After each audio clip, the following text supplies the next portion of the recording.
Hello friends, my name is Marinés, and as part of my Hispanic Heritage Reads project, I told you all that I would be making some videos about related topics, specifically about representation in media. I will admit that after I made those grand plans, I kind of froze up. It was difficult for me to pin down what exactly I wanted to say in the video and how I would approach it. This past weekend, I attended NerdCon Stories, and there were a couple of panels that touched on the topics of diversity and representation and writing outside of your experience. It's always really interesting to be in attendance at one of those panels because as you are listening to all of this, of course, the opinions start bubbling up in you, but it is very much a sit and listen kind of event. Some of the best moments of the past weekend were actually just the conversations that I was able to have with friends after the panels about the topics that they briefly touched on. Now, I plan to do a more in-depth video about my thoughts on NerdCon, but there was a moment specifically that helped me decide how I wanted to frame this video. Desiree Burch gave a talk about why stories matter, and her larger point was about being able to communicate important information through storytelling. Nestled in there, however, she talked about the first time that she saw herself reflected in a piece of art. I cannot do her talk or her story justice, but it did inspire me. Instead of just sitting here and telling you with lots of impassioned words why representation in media matters, I'm going to tell you a little bit of my story. I have a specific couple of memories and a general impression of growing up as a person off of a map. Even in South Florida, where we have a population that is certainly more diverse than many places, my brown skin and nappy hair singled me out as other. Kids and teachers would ask me where I'm from, and even at that young age, I knew they didn't want to hear that I was born in New Jersey. However, when I told them that I was from the Dominican Republic, that didn't provide the information that they wanted either. What does that country mean to a 7-year-old in the 90s? Nothing. They would look at me like the only answer I had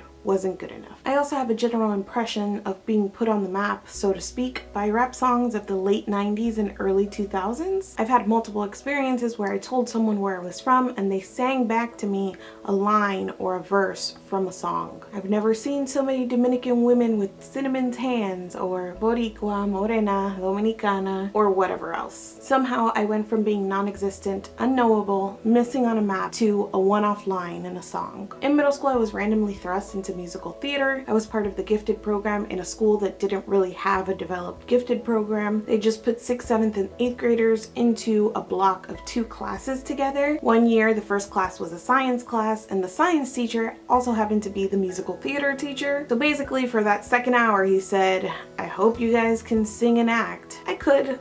A little. I was painfully shy, and it took me 2 years to even work up the courage to formally try out for a part. I was under no illusion that I would get the part or that I was good enough to get the part.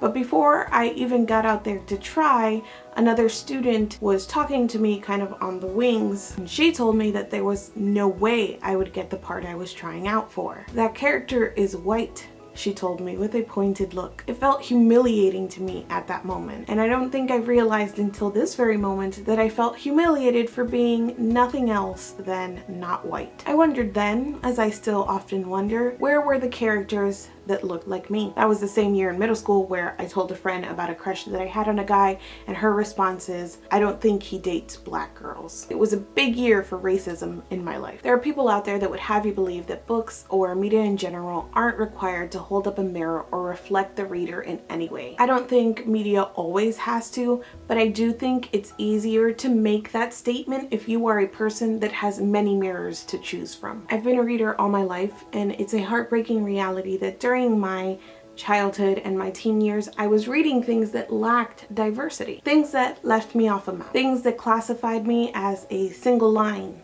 or an afterthought or a chorus. Things that left me with no parts to play. Representation in media matters, and not only so that I can see me, but so that other people can too. Thank you so much for watching this video, and I will see you guys soon. It's a little bit different around here. Don't know how I feel about it, but I needed more shelf space.